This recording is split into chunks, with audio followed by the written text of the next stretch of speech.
Self control کیا ہے اور یہ کیوں اہم ہے؟ خیالات، جذبات، خواہشات کو بیلنس رکھنے کی صلاحیت سیلف ڈسپلن، سیلف کنٹرول ہے۔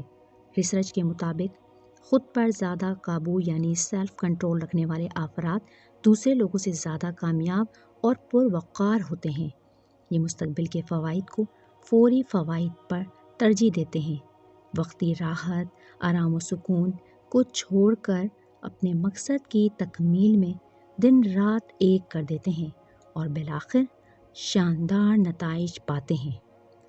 جذبات کے بہاؤ میں بہہ کر غصے کے وقت بے قابو ہو جانے والا جذباتی شخص یقیناً اس خوبی سے محروم ہوتا ہے۔ سیلف کنٹرول نہ رکھنے والا شخص اپنی زندگی اور خود اپنے آپ پر کنٹرول نہ ہونے کی وجہ سے قدم قدم پر ناکامی کا سامنا کرتا ہے۔ تمام کامیاب انسانوں میں یہ خوبی مشترکہ طور پر موجود ہوتی ہے۔ وہ یہ جانتے ہیں کہ ہر چیز ان کی خواہش و مرضی کے تابع نہیں ہو سکتی، لہٰذا خلاف توقع کام، نتائج اور ناپسندیدہ حالات میں بھی وہ یہ ہنر سیکھتے ہیں کہ اپنے جذبات کو کیسے مینیج کرنا ہے، خود کو مثبت کیسے رکھنا ہے۔ خوش نصیبی ہے کہ اللہ تعالیٰ ہمیں یہ وصف پیدا کرنے کے لیے ہر سال 1 مہینے کے روزے کے ذریعے ہمیں سیلف کنٹرول کی ٹریننگ دیتا ہے کہ شدید طلب اور تقاضے کے باوجود خود کو قابو میں کیسے کرنا ہے۔ روزے کو عربی میں صوم کہتے ہیں اور صوم کے لغوی معنی ہے رکنا۔ صبح صادق سے لے کر غروب آفتاب تک کھانے پینے سے رک جانے کا نام روزہ ہے۔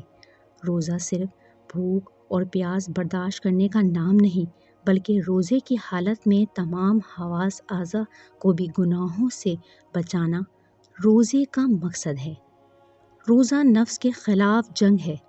نفس کا غلام بننے کے بجائے روزہ نفس کو غلام بنانے کی تربیت ہے۔ سال کے 11 ماہ نفس جو خراب عادتوں اور لذتوں کا عادی بن بیٹھا ہے، اس سے نجات حاصل کرنے اور خلاف شریعت تمام نفسانی خواہشات کو قابو میں کرنے کی مشق روزہ ہے۔ روزہ انسان کو خود پر قابو کرنے کے قابل بناتا ہے، اسے سکھاتا ہے کہ وہ کسی بھی عمل پر فوری رد عمل دینے کے بجائے تھوڑا سوچ و بچار کرے، ناگوار حالات میں بھی مثبت رہے۔ مثبت سوچ ناکامی کے باوجود مایوسی کے خیالات پر کنٹرول کرے، بدلہ لینے کی طاقت اور اختیار کے باوجود انتقام اور نفرت کے جذبات پر قابو پائے، بلکہ انہیں معاف کر دے۔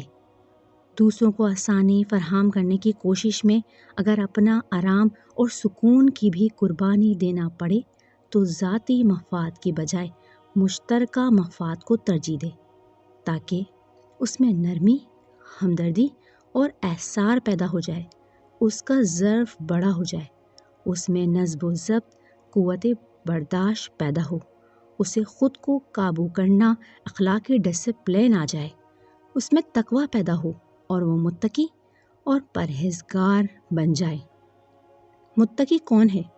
وہ جو اپنے رب کی خوشنودی کی خاطر اس کے احکامات کی تعمیل کرتا ہے، اس کی ناراضگی سے بچنے کے لیے اس کی نافرمانی سے خود کو روکے رکھتا ہے، خود پر قابو سیلف کنٹرول کرتا ہے۔ لہٰذا روزے رکھیں اور پورے شوق، لگن اور مضبوط ایمان کے ساتھ۔ آپ کا مقصد رب تعالیٰ کو راضی کرنا ہو، ایمان کی مضبوطی سے اس کے احکامات کے خلاف ناپسندیدہ خواہشوں کو زیر کرنا ہو، تب آپ روزے کے روحانی اور جسمانی ثمرات حاصل کر سکیں گے۔ جذباتی، ذہنی، معاشرتی، روحانی، اخلاقی صحت بہتر ہوگی اور آپ خود اپنی مرضی کے حالات پیدا کر کے ہر طوفان سے بچ نکلیں گے۔